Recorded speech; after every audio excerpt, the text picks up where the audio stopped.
बातें किसानों के लिए कर ली जाएं। जो ये बिल आए हैं, तीनों बिल, इससे किसान को क्या फ़ायदा होगा और इसके क्या नुकसान होंगे आगे आने वाले समय के लिए?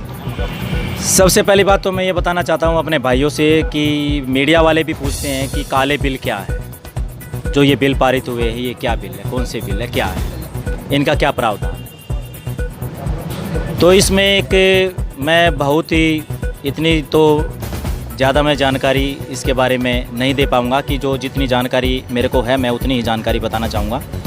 जो गैट नाम की संस्था है, जिसको हम WTO बोलते हैं, वर्ल्ड ट्रेड ऑर्गेनाइजेशन, विश्व व्यापार संगठन, एक गैट करार जो है, इस गैट करार में गैट एक इंग्लिश का शब्द है जिसको बोला जाता है GATT, GATT, general agreement trade and tariff.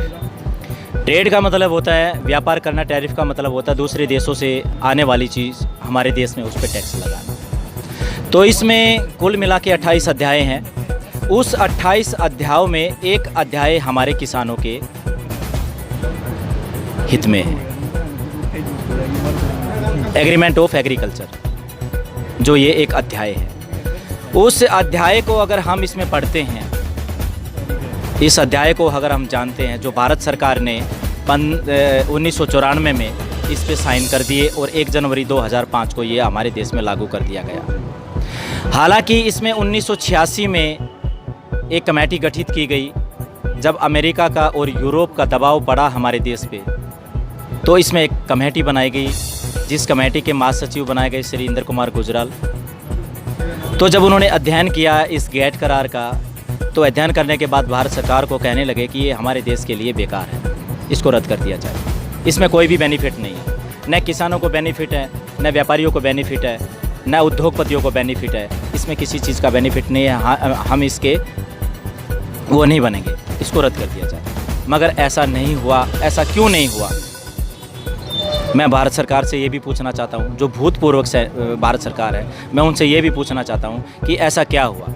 उस समय पे जब नरसिम्हा राव प्रधानमंत्री थे, तो उसके नेतृत्व में आके 1994 में इस पे साइन किए और हस्ताक्षर करने के बाद इस पे और 1 जनवरी 2005 को ये हमारे देश में लागू कर दिया।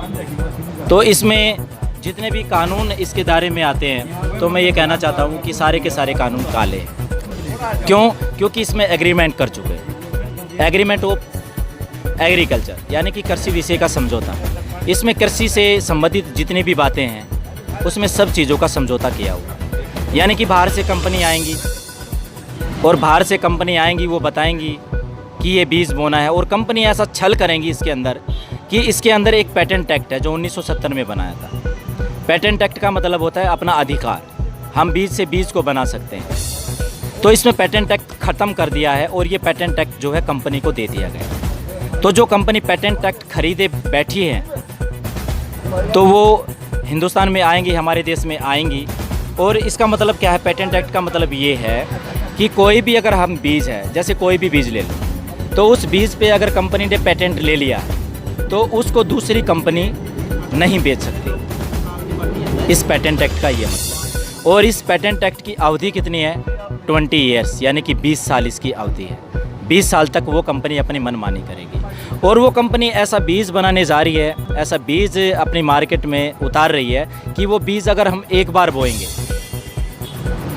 अगर वो बीज हम एक बार बोएंगे तो दोबारा वो बीज से बीज नहीं बन सकता।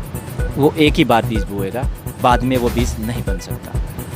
ये एक ऐसा घटिया दस्तावेज है, एक ऐसा सत्यानाश करने वाला, इस देश में सत्यानाश करने वाला दस्तावेज है जिस पे साइन सरकार ने किए। सरकार की ऐसी क्या मजबूरी है कि भाई जो बिलों को वापसी नहीं ले रही लेकिन संशोधन के लिए तैयार है? और इतने समय हो गए सरकार से और किसानों की वार्ता भी नहीं हो रही, 2 महीने से ज़्यादा का भी समय हो गया। सरकार की इसमें मैं एक तरफ से ये मजबूरी लगाता हूँ कि जिसमें जो गैट करार में जो लिखा हुआ है, इसमें गैट करार में पैराग्राफ नंबर 4 पे क्या लिखा हुआ है, इसमें साफ साफ अक्षरों में लिखा हुआ है। वैसे ये अंग्रेज़ी में दस्तावेज है, 576 पन्नों का दस्तावेज है ये, लेकिन मैं इसकी हिंदी बताना चाहता हूँ आपको। इसमें लिखा हुआ है कि आप अपने संसद में बैठकर जो भी कानून बनाते हो और वो कानून गैट का विरोधी है, तो आपको वो अपना कानून बदलना पड़ेगा। गैट करार का कानून जो है वो लागू करना पड़ेगा। तो इसका मुख्य कारण एक ये है। तो आपको क्या लग रहा है, किसान ऐसे ही बैठे रहेंगे और सरकार से कोई बातचीत भी नहीं हो पा रही है, कोई हल निकलेगा नहीं जब तक बातचीत नहीं हो पाएगी?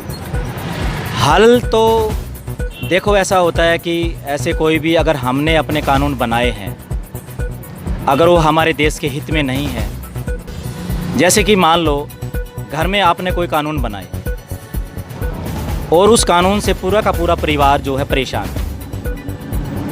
अगर परेशान है तो उस कानून को अगर किसी बड़े ने वो कानून बनाए तो बदल देने चाहिए। अगर कानून नहीं बदलेंगे, अगर वो पूरा का पूरा परिवार जो है परेशान है, तो फिर ऐसे कानून का क्या फ़ायदा है। और हमारे दर्शकों को क्या संदेश देना चाहोगे? मैं अपने दर्शकों को ये संदेश देना चाहता हूँ कि जो देश के हित में बात होती है, पार्टी से कोई जुड़ाव मत रखो, क्योंकि कोई भी पार्टी किसी को खाने को नहीं देती। खाने को देती है तो हम जो अपनी सर्विस करते हैं, अपनी खेती बाड़ी करते हैं, कुछ लोग ऐसे हैं जो प्राइवेट अपनी जॉब करते हैं, कुछ लोग ऐसे हैं कि जो सरकारी जॉब करते हैं। तो कोई भी जो पार्टी है, कांग्रेस है या बीजेपी है, कोई भी खाने को नहीं देती। मैं तो ये कहना चाहता हूँ अपने नौजवान साथियों को और अपनी देश की जनता को कि जितना भी हम देश से जुड़ते हैं, उतना ही हम धर्म से जुड़ते हैं। तो मैं ये कहना चाहता हूँ कि जो इंसान धर्म से जुड़ेगा वो शायद अच्छे ही काम करेगा। ये देखिए भाई साहब ने बहुत अच्छे से एग्जाम्पल देकर आपको बताया है। आज के लिए बस इतना ही। कैमरामैन प्रदीप दलाल के साथ राहुल सैनी की रिपोर्ट, टिकरी बॉर्डर से।